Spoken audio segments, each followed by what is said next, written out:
interesting session. I'm really pleased to introduce our keynote speaker today. He's traveled all the way from California to be with us. Joe Esposito is an independent management consultant, a portable CEO, providing strategic advice, operating analysis, and interim management in the area of digital media, both publishing and software companies. His clients are equally divided between the for-profit and non-for-profit sectors. Over the course of his career, Joe has worked for a number of companies, including positions as CEO of Encyclopedia Britannica, Tribal Voice, and SRI Consulting, all of which he led to successful exits. He writes extensively on digital media and has been awarded research grants from the Hewlett, MacArthur, and the Mellon Foundations. And he's not related to the famous Joe Esposito, Elvis Presley's On the Road.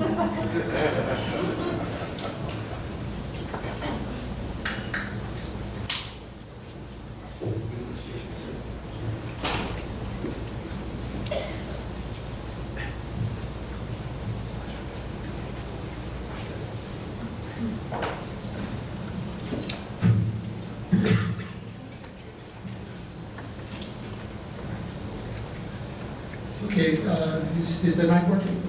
Okay, great. The confusion with Joe Esposito from Elvis Presley's roadshow is actually a real historical occurrence. So I'm very careful about that particular one. I don't want to go back into rock and roll.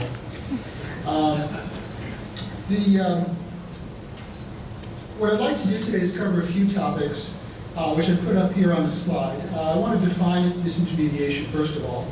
We're going to talk a little bit about library bypass, which is maybe the central theme of what I want to talk about today. And then we're going to get into the publishing value chain. What is it? How does one disintermediate it? Do you want to disintermediate it? But most importantly, we're going to talk a little bit about roadblocks to innovation, which is really the topic that concerns me most. What gets in the way of companies that want to do new things? What gets in the way of them doing new things? And finally, when we talk about doing new things, we have to be talking about new customers. Who are those new customers? How do we find them? Okay, a couple of years ago, I got myself into big trouble. I read a blog post on the topic of library bypass. Library bypass is a publishing strategy in which a publisher that has traditionally sold materials to libraries instead begins to sell those materials directly to end users or readers, some of whom may have been people who used the materials in libraries before. Now, this is a form of disintermediation. The library sits in the middle. We have the library in the middle. We have the publisher on one side, we have the reader on the other. And when the publisher tries to sell directly to that reader, it is disintermediating the library. Now, the point of this post was that publishers were developing different ways, different strategies to find ways to get direct contact with readers. Because libraries were telling them that they were having very serious budget problems. They were saying that the well had run dry, there's no more money, we can't buy your publications. They included some, I think, statements that were rather wild and verged on preposterous. There was a document that was sent out for public consumption that advised publishers not to create any new products because the budgets were so tight. Now, just think about that for a minute. No new products. So you have a lot of research going on in universities, but the publishers are not supposed to create new products to accommodate that research. I mean, how is a library functioning properly if that's the way you're supposed to be thinking about things? Now, if you're a publisher and you heard that the librarians are telling you, we have no more money and don't create any new products, a natural response is to call your management team together and say, we have to find new ways to reach our customers. So library bypass is essentially a rational response to a very, very difficult market. Now, after I wrote that post, the feedback came in two different directions. On one hand, as one would expect, I was accused of hating libraries. I was accused of ganging up with a lot of greedy publishers to try to extort money from libraries. This is the usual kind of stuff you can get on the internet today. But on the other hand, offline, I got a lot of requests from publishers who said, can you tell me how I can develop my library bypass strategy? Well, that's kind of interesting. The libraries are saying, we have no money, we can buy nothing new, but don't you dare try to sell directly to our users. And the publishers are saying, well, we have to find a way to sell directly to the users because the library channel is dried up. So, in fact, what I was doing in that blog post, I was not really advocating form of action. What I was really trying to do was describe what was going on already. library bypass is happening whether we try to do it or not. The question is whether you're going to participate in that or not. Now, it's not only libraries that are being disintermediated. I should not have been surprised by the response to the library bypass post. Not too many years ago, a similar agitation arose when a prominent library organization called for the creation of institutional repositories. Now, this is not that many years ago, and a lot has changed since then. These repositories were supposed to be the places where all the intellectual output of the university would be deposited. And it was posited that if you had these repositories, well, who needs the publishers? The idea was that a faculty member at University X would put a paper into the library's institutional repository, and that would supplant the publisher. Now, it's very clear if you have that, what's going on now. If you have an open access document in an institutional repository, and if you have Google web search, where's the role of the publisher? So this was another attempt to disintermediate one of the players in the value chain, in this case, the publisher. Now, once again, we had an outrage response to this, and this time the outrage response came from the advocates of traditional publishing. The combination of institutional repositories and open access, this is an argument that gets a little bit complicated, but essentially the idea was that you have Google on one side, open access on the other, publishers disappear. And when you get rid of publishing, well, what happens to the economics there? What's going to happen in the absence of a well-articulated business plan for open access repositories, which by and large has been the case, and most open access repositories have been lacking a fundamental business plan. What's going to happen to peer review? Aren't these new repositories going to destroy peer review? If they destroy peer review, how can the university function? So the traditional publishers set themselves up to be the keepers of civilization.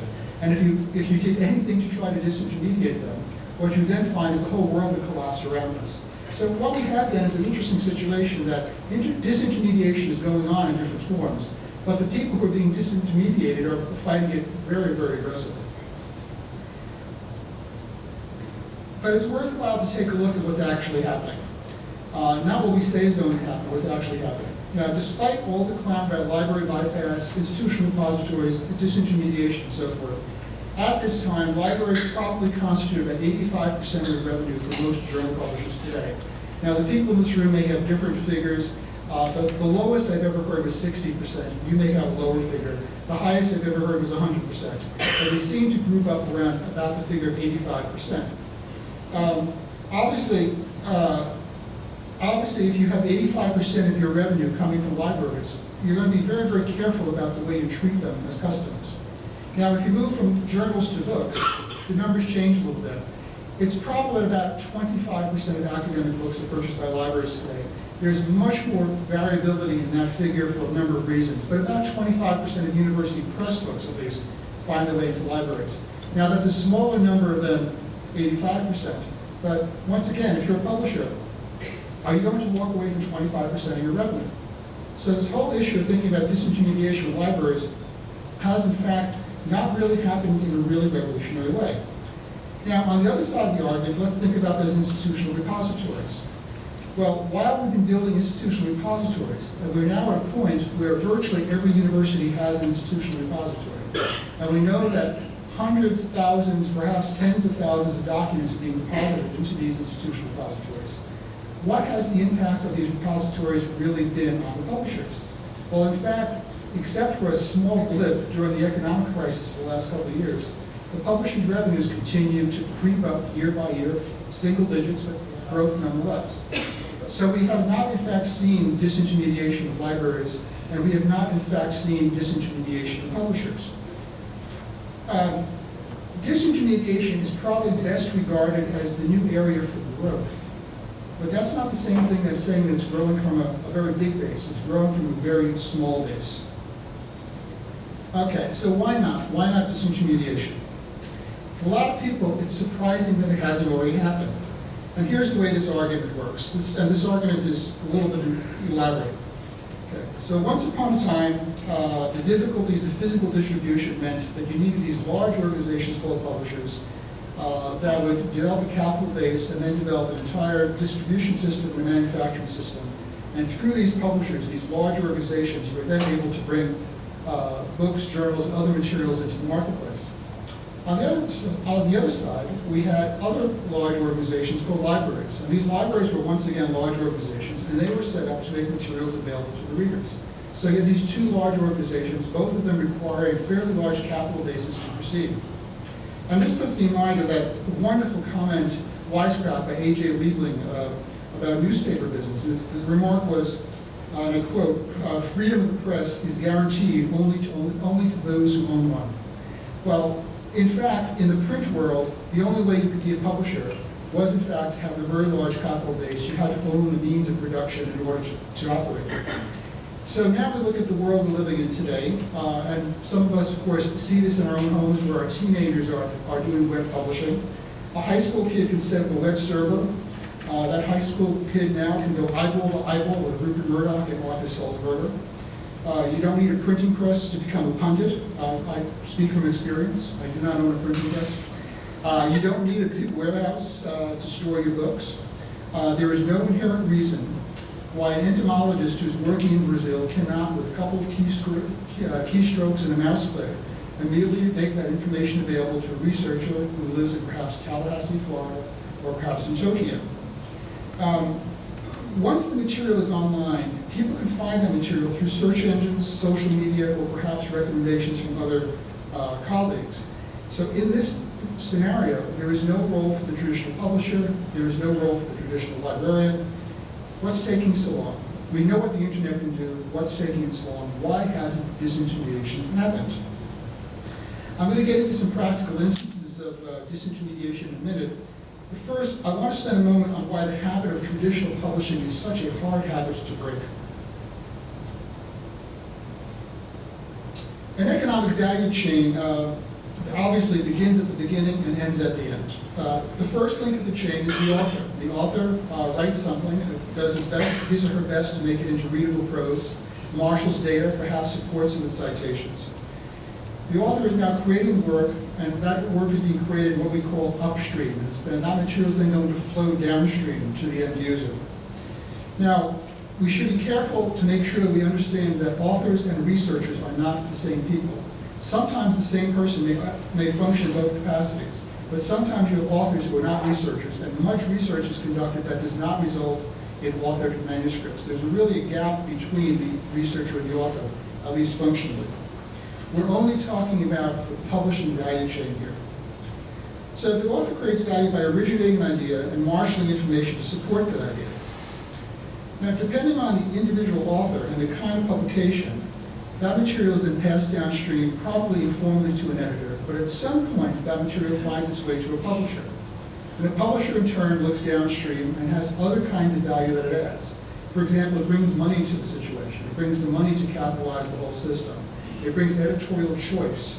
It brings editorial refinement in the form of copy editing. It brings the ability to do production. It brings manufacturing. It brings marketing. It brings sales, all things that everyone in this room is familiar with. So what we have at each step, at each step in the value chain, what we have is another little bit of value being added to that. All these little things that outsiders of the industry don't really see. But we know how that works. Now, an interesting thing is the value chain is not a fixed thing. It moves around and sometimes expands. In the last 5 years, I've been really intrigued to see a whole new area of value being added, which is the area of archiving and the creation of persistent documents. So we have services like Locks and services like Portico. And some publishers are now seeing it as their responsibility to extend the value chain beyond the end user into these preservation services. That is a new aspect of the value chain. Now, publishers are looking downstream too, and whom they look at is very interesting. The part of the value chain in journals that I find most fascinating is the role played by the subscription agent. Now, if you're outside the industry, you say, why do we have subscription agents? Surely a publisher can manage its own subscriptions. And of course, the answer to that is yes, publishers can manage their own subscriptions. Publishers would like to manage their own subscriptions. Publishers would prefer not to have to share some of the revenue with subscription agents. But the value of the subscription agent is not for the publisher. The value of the subscription agent is for the librarian. The librarians, of course, don't want to have to buy things from thousands of publishers, so they work with subscription agents, which then, in turn, consolidates these things in billing. So when you start to look at the value chain, you have to look closely sometimes to see just what value is being provided. Now, in the world of books, we have another situation where we have the book wholesaler. The people who work with the library market are familiar with the fact that most books find their way to libraries through Yankee Book Peddler, now called YDP, which is a division of Baker & Taylor. Here again, librarians turn to YDP to purchase books for the simple reason they don't want to work with thousands of publishers. And YDP also has all these other kinds of services, things like metadata creation, cataloging, and so forth. So here again, we have a wholesaler, an absolute middleman, adding value to those end users. So at every step of this value chain, we're finding value being added. And I guess to state the obvious, this is why we call it a value chain, because each link in the chain is adding value. So when we get to libraries, the added value is obvious. This is going to be a highly abbreviated list. If there was a librarian in the room, they'd probably start shouting at me. The list could be 20 pages long, and I agree with that. How do they add value? Libraries are selective. They help readers find the materials of higher quality. Libraries add value because they have purchasing power.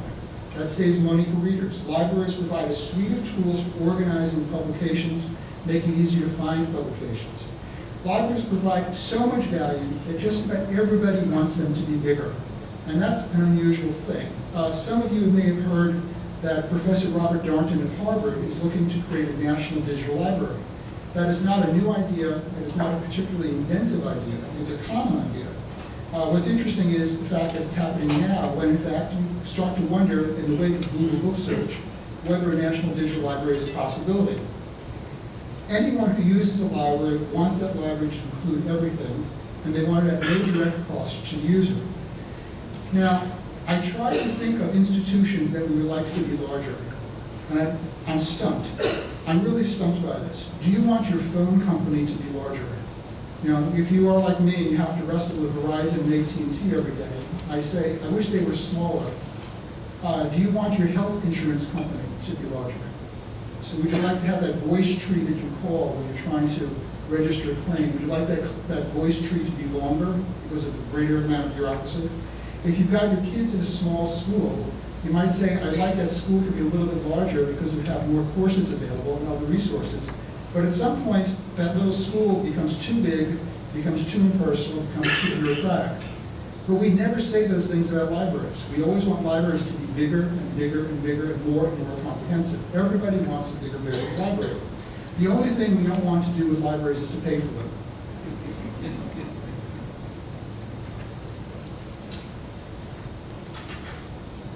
Now, we look closely at each link in the publishing chain.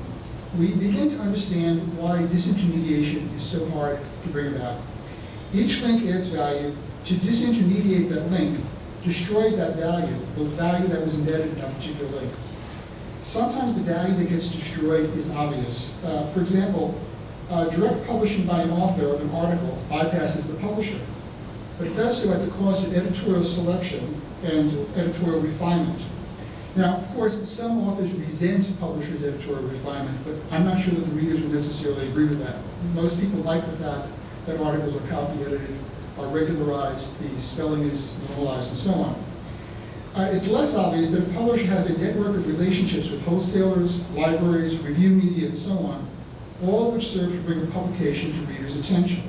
If you disintermediate the publisher, and you're going to lose more than simply access to that publisher. You're going to lose that entire network of relationships. You're going to lose the ecosystem. How do you do that? How do you disintermediate the publisher and lose that entire system, that value chain? If you work in an open access publication, you might find a paradoxical effect. You might say, well, we got rid of the publisher because we wanted more people to become aware of our open access publication.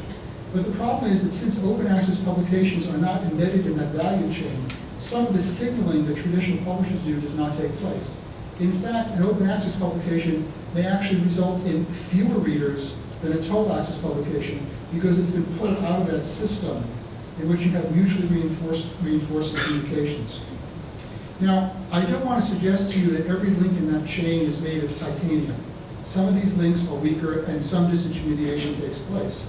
So let's go back to my friends, the subscription agents. I just made the argument that subscription agents add value. We're not going to get rid of them easily, even though it makes perfect sense to get rid of subscription agents, but we're not going to do that. Now let's move to a world where publications are open access. We don't have total access publications. What is the role of a subscription agent when you have only open access publications? So a move to an open access paradigm would in fact disintermediate the subscription agents. So here we have the interesting issue that we haven't disintermediated the subscription agents because we found a way to go around them. What we've done is we found a different system of publishing which does not require the value that the subscription agents provided. That's a very different thing from disintermediation. So disintermediation is possible when the value embedded in the link is no longer required. The important question is, what value do we want to get rid of and what value do we want to create? We should be focusing on the value, not the disintermediation. Okay, so let's spend a second on one of my favorite topics, which is open access publishing. Open access publishing provides a fascinating example of how disintermediation can take place, but the law of unintended consequences applies here.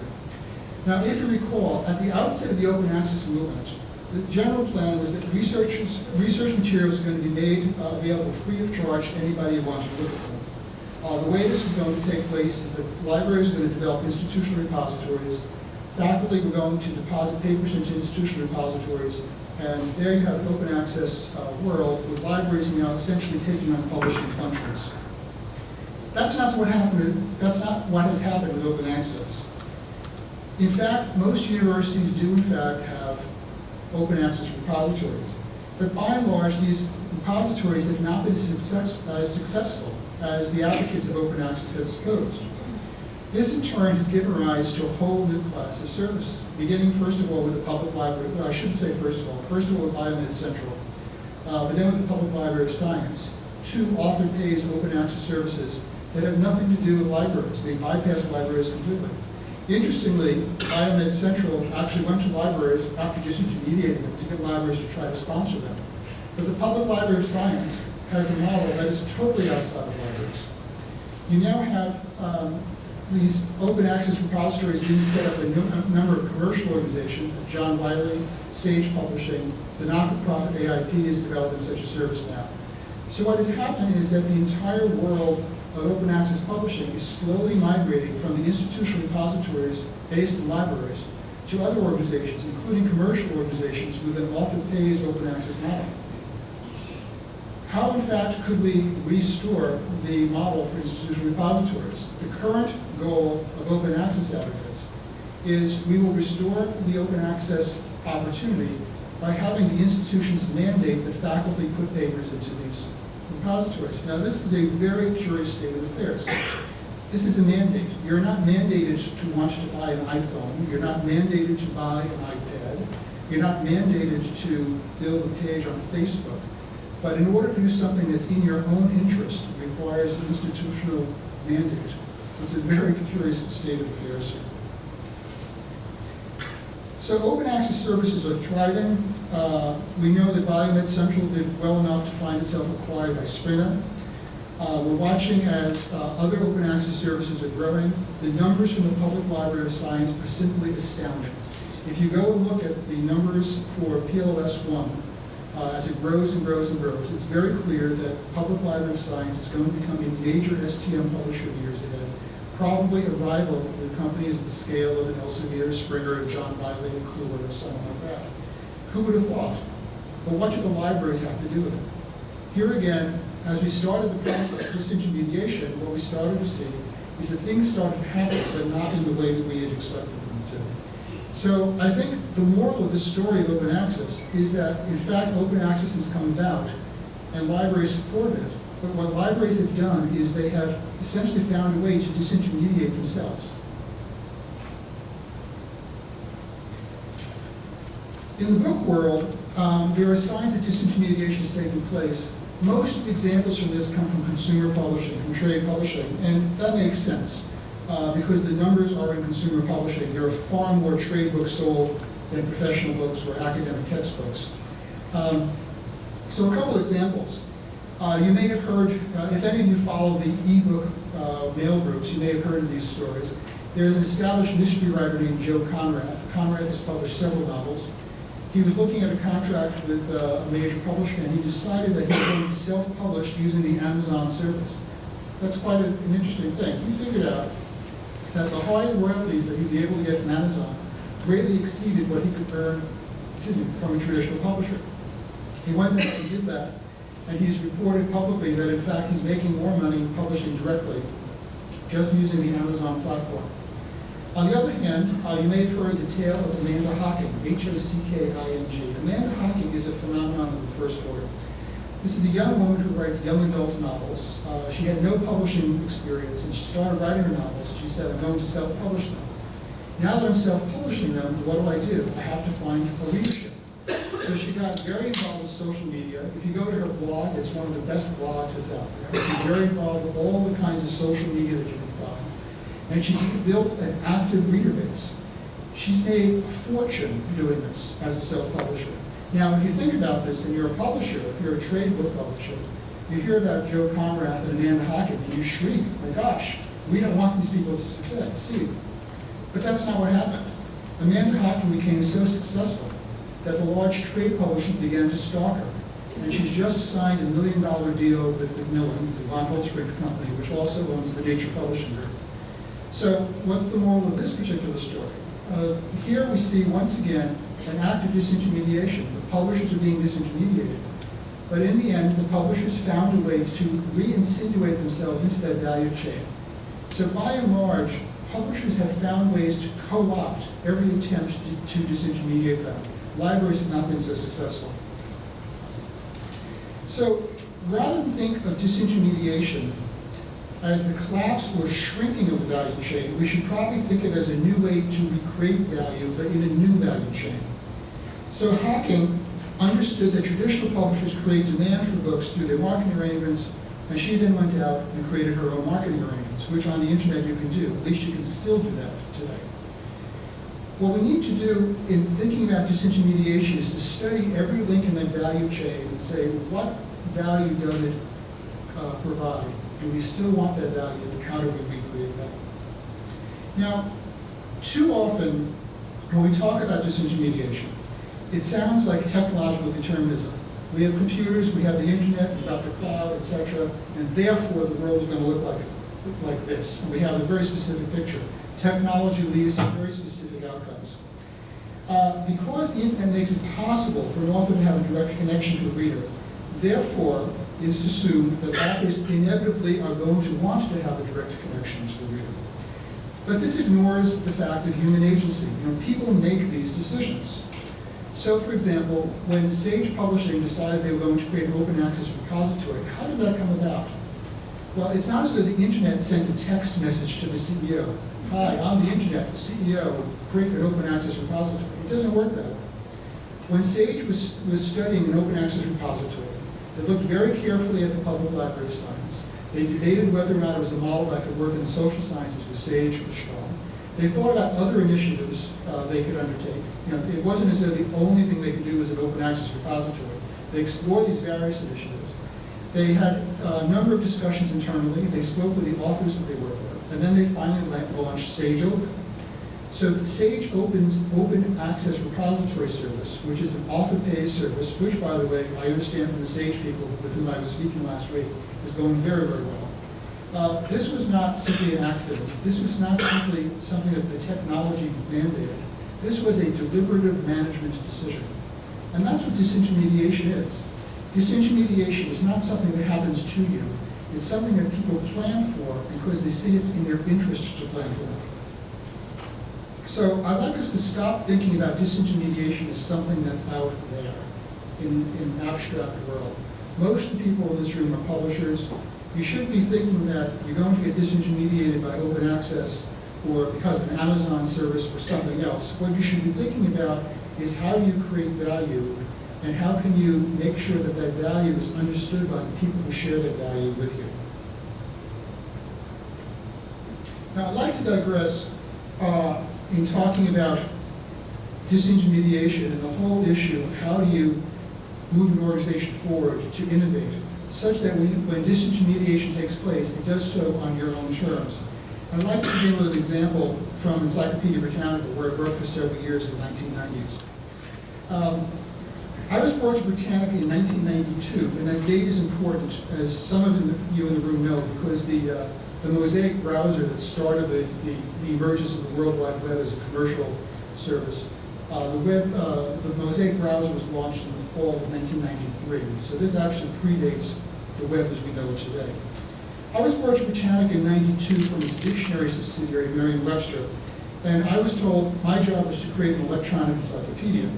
Now, this seemed like an incredibly cool thing to do. I mean, you can't imagine, to be told by Encyclopedia Britannica, you're going to be able to create an electronic encyclopedia, and we'll give you millions of dollars to do this. So I was eager to get started. What I didn't realize was how many obstacles there were going to be, and not one of those obstacles was technological. At that time, the encyclopedia was sold, and some of the people in the room will remember this. It was sold in 32 print volumes. It weighed 200 pounds, 32 print volumes. It cost about $200 just to ship it around the country. It was sold by a direct sales force. These are the legendary salespeople who would come to your door and stick their foot in the door, and some of them actually did wear string ties. That was the stereotype. Probably not true, but that's what people believed. We had about 2,000 of these folks in the United States and about 1,000 outside the United States. And at the company's peak in the late 1980s, they were selling 175,000 sets of Encyclopedia Britannica in print at an average price of $1,600. So when you add if you do that arithmetic and then you add the annual updates that people were buying, it was a $400 million business, which is a pretty nice little business. And it became a big business because of sales and marketing. And in fact, Britannica, despite its trademark and its brand name, which is really smacks of the Academy, Britannica was a sales and marketing company. And the combination of a direct sales force and sales and marketing on one side, and the board of, oh, excuse me, I have to stop waving my hands here. The combination of the direct sales force and the board of editors of Encyclopedia Britannica made for a very, very strange animal. The cultural conflicts in the company were very, very great. The question was, would an electronic encyclopedia be sold in the very same way that we were selling a print encyclopedia? Now just think about this. You've got a sales force that's going to things like county fairs and malls and getting leads from people, and they would make appointments to meet with you in the home, and they would then sit down and present an encyclopedia. Would you be selling the encyclopedia the same way that you, in electronic form, whether it's a CD-ROM or even an internet version, will you sell it the same way you sold a print encyclopedia? This is not a self-evident proposition either way. So let's just think about some other analogies. So take auto insurance. For years and years, the way you bought auto insurance was from a local insurance dealer in your hometown. And then out of nowhere, Geico came along with its telemarketing and its heavy advertising sales, and it transformed the auto insurance business. We used to buy music in music stores. Now, if you buy music at all, we buy it online. Personal computers used to be sold essentially to individuals who are hobbyists. But then in the mid-1980s, suddenly the biggest purchasers of personal computers became corporations who buy an entire airplane hangar full of computers, and they would hand them out to their employees. So what happens over time with certain products is that the distribution channels begin to shift. You now go back to the encyclopedia and you say, well, isn't an electronic encyclopedia the kind of thing that could make the distribution shift?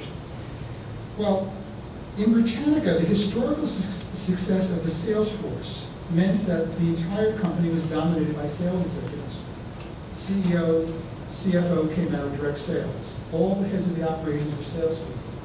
So when we start to think in terms of how do you get your company to innovate, you have to be thinking about the culture of the company and the orientation. The editorial staff had no voice in any company decision-making. So when the management spoke, it spoke with the interests of the sales force in mind, and that's the key thing.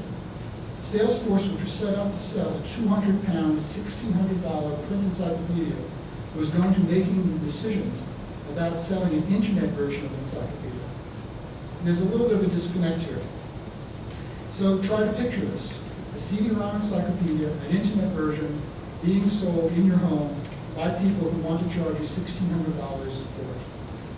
So I made the point at that time at a Britannica management meeting that when the product went to digital, sales and marketing had to go to digital too. At which point I was given a lecture about our customers. And the lecture went like this. Our customers, I was told, have to be shown the value of the encyclopedia. And this was the purpose of the direct sales force. The direct sales force would come into your home, sit down at the kitchen table with you, and they'd open up this large broadsheet with all the features of the encyclopedia explained and walk you through the benefits of the encyclopedia. It was really quite a time, and they were very, very successful doing it. So our customers need to have the encyclopedia explained to them, and our customers, therefore, will not want you to sell the digital product in a digital manner. So when I heard this, I said, we have to stop talking to our customers. Because if these are our customers, they are stopping us from doing new things. Now, this is counterintuitive. We're always being told we have to get close to our customers. But in fact, it depends. It depends on what you're trying to do. Let's suppose you are running an organization that is doing pretty well, and you have growth every year, 6% or 8%, maybe not 20%, maybe not 50%. Maybe this is not Twitter or Facebook or something like that. But you have 6 or 8% growth a year. And you can see maybe for the next 3 years or 5 years, you can see how you can continue to grow. Well, if that's the case, it's a very good idea to be talking to your customers, because they will tell you what they want, you'll be able to get closer to them, you'll be able to find more value to add to them, and you'll be able to find more customers like them. But suppose you happen to be operating in a no-growth environment, and you're working in a mature environment where there are no new customers. I'd be very interested in somebody telling me how many new universities were created in the last year. How many new universities do we expect to be created in the next 5 years? I'd be interested to know what is the anticipated growth of the materials budgets for academic libraries around the world over the next 5 years. Is that more or less than the historical growth since the launch of Sputnik? So when you start to look at the academic library market from this point of view, you suddenly realize that it's a mature business that's not growing. You can't be talking to those customers, because those customers are telling you about the past. They're not telling you about the future. So when you are trying to do new things, you have to be thinking not only about new products, but you have to be thinking about new ways of marketing those products. And you have to be thinking about finding new customers. So who are those new customers? Who are they going to be? So I advise publishers and librarians alike, to be very wary of the temptation to think that their conversations with one another represent means to determine a long-term strategy. I do a lot of work in the university press segment. In the university press world, the big fashion nowadays is to get the university press and the library to talk to one another. Why? What is going to come out of that conversation? In fact, university presses have gone from having librarians with a 60% market share for their books down to a 25% market share in about 15 years. Where is that conversation going to go? It's a pointless conversation. But of course, it will continue because it's politically correct to think that publishers and libraries are in the same business. But publishers and libraries are in opposite businesses entirely. Hence the library bypass issue.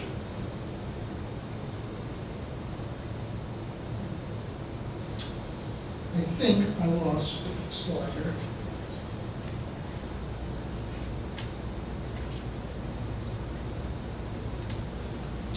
I want to give one other example now. I want to turn to professional societies. Professional society publishers need to be thinking beyond their current membership. Would a revamped publishing program entice more publishers to become members? And what kinds of things are non-members looking at today? And how can society's publishing program evolve to intersect with those needs in the future? Those, I think, are the critical questions. So I'm going to indulge myself in another anecdote. Not long ago, a friend of mine reported to me a conversation he had had with a member of the board of directors of a professional society. My friend asked the board member, who are the customers for the publications from your society? And the board member was a little bit surprised, and he said, well, we are our customers. Now that's a very interesting response. What the board member replied is widely held, that there is a circle, big circle for research and publications, and each member of this community serves both as author and as reader. This model does not take into account all the people working in the field who are not members of the professional society. It does not take into account all the professionals in adjacent areas who may at times read the publications, but who are unlikely ever to write for them. It does not take into account all the students who benefit from these publications directly or indirectly. It absolutely does not take into account the general public, which has an interest in research provided it's presented in a different form than you typically find in academic papers.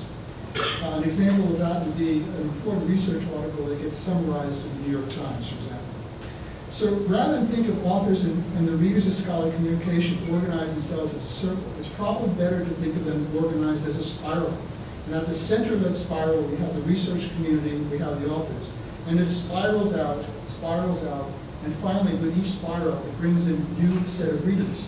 And the question is, are professional societies, with their focus on speaking only to other members of that society, are they taking advantage of all of these new evolving market segments that are open to them?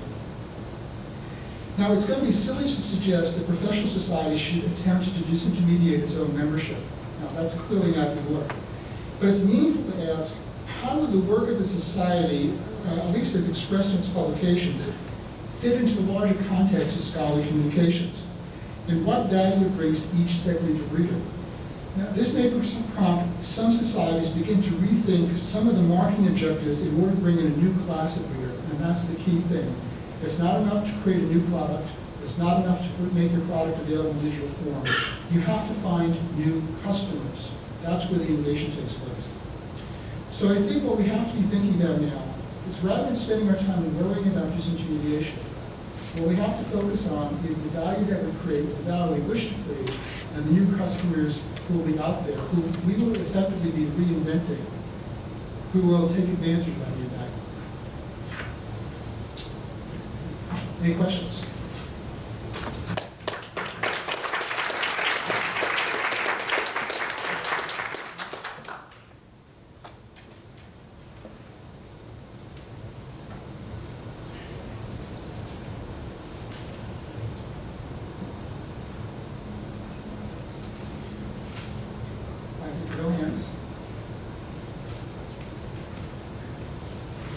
I'll ask you a question for just stimulation. So what do you think 2 years from now, when we come over here, what is going to be happening? Is it status quo? It's going to be 50-50, or are we going to having more open access in the future? In my specialty, we have the first journal of open access. I couldn't believe how popular it is, and it has all the values that you have just mentioned. In 2 years, I think you're likely to see more material made available in open access forum. You're also likely to see more multiple instantiations of materials, some in published form, some in open access form. So you'll have an article, for example, that appears in a formally published journal that is sold to a library, and that same article will in fact appear elsewhere on the internet in various repositories. But you'll probably find most growth, at least measured in dollars, the most growth is probably going to be coming from the author pays services that are out there in journals. There are so many of them, and they're trying to cover every field. The ones I'm familiar with, and you may know of others, in addition, obviously, to the Cornell archive, AIP has started a repository in physics. We have social sciences with SAGE. We have STM publishing with John Wiley. We have a very interesting phenomenon with the British Medical Journal for so-called cascading peer review. You submit an article to BMJ, and if it's accepted, it goes into the journal. If it's not accepted, but it's still pretty good, they say, well, if you'll pay us, we'll put it into an open access repository. So that's another form that's evolving. So it seems to me that you're going to see more and more of these until you're going to have a situation evolve where every discipline has its own open access repository. Okay? Where every discipline has its open access repository on an author pays model. But there are limitations to that. Now, if you talk to the people who are running these, they will say they've done an assessment of what it costs to manage the peer review system for this, because it's author pays peer review. We're not talking about simply posting things on the internet. It's averaging people about $600 to $750 per article in that peer review system. Now that's very interesting, because you can start to think about certain fields where that's not going to be a meaningful sum of money. There's maybe too much money. And it would suggest that the right price for an author fee for a multi-page journal is probably about $1,000 enough. So if you had a dream that in the world of pure bits, that you could be depositing articles for $10 or $50, you can do that but without a formal peer review system. So the limitation to that author pays model, I think, is very much going to derive from the fact that the high cost of peer review is going to put the bar fairly high to deposit things in those repositories. That in turn, I'm not suggesting it's going to happen in 2 years, that in turn is going to give rise to a lot of publishers saying, I can't get people to pay me $1,000, but maybe I can get them to pay me $200. So they're then going to try to find ways of reducing the level of peer review.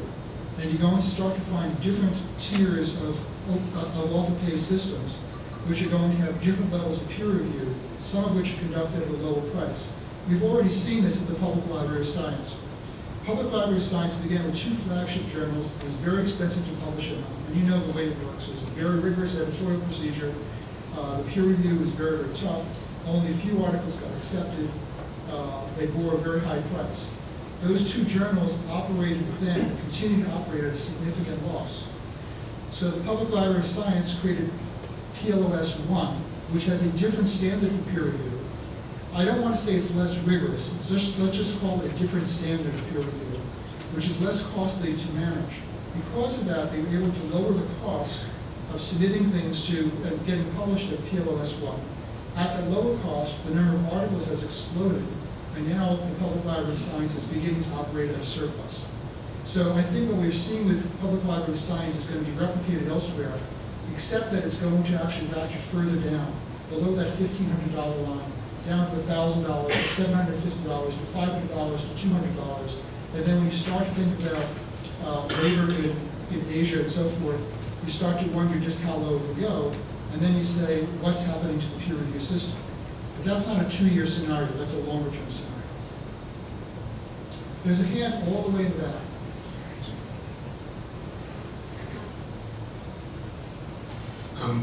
One term I thought was interestingly missing from your very interesting talk was the idea of public. And Siva Vaidyanathan, author of Googleization of Everything, has an interesting term called which he calls public failure, which is the idea that when public institutions, we set up public institutions to fail and then turn to private institutions like Google to fill that void, to fill the void of a universal library. And I think his point is that there is something irreducibly valuable about a public institution that can't be defined in terms of efficiency or profit. And it seems to me that academic production and academic research fulfills such a public institutional function. And so I'm wondering how the public, and it also seems to me that's what's important about PLOS. It's not so much that PLOS is a public library of science, but it's a public library of science. So what place does the public have in your vision of what's going to happen with publishers and libraries? Well, that's a big question. You said a lot in that question. First, I have not read the Googleization of Everything. I saw the author on C-SPAN about a week ago. He's absolutely fascinating. I cannot wait to read the book. It sounds like an outstanding book. The point you made about how some organizations, I don't know if you said universities or not-for-profit organizations, but some organizations are really set up to fail, and then their innovations are then taken over by commercial interests. I believe that that's absolutely the case, and I think that's deplorable.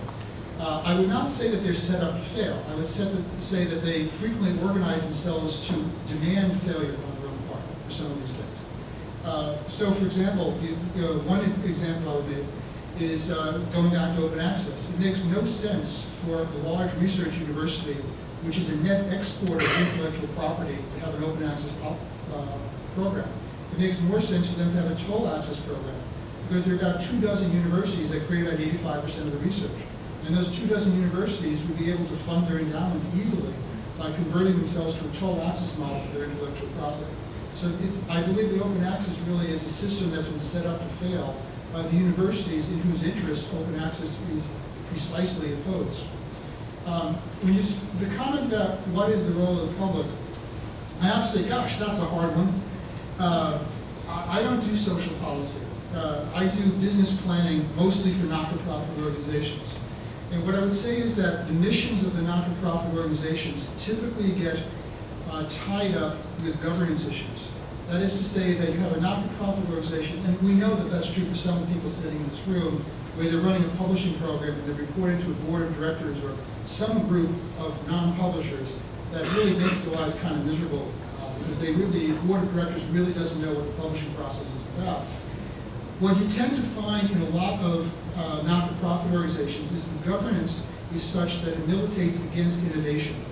So, for example, this week I met with a large not-for-profit organization here in Washington, and we had a very interesting discussion about new programs that the publishing group wants to move forward, but they can't get any of this through their board of directors. Meanwhile, entrepreneurs are developing these very same services to compete with this professional organization. So that is a very bad situation. I don't know how you fix that. You have to change the governance of these not-for-profit organizations to make them much more open to taking risks and to entrepreneurship for these organizations to move their programs forward. I don't see another solution to that.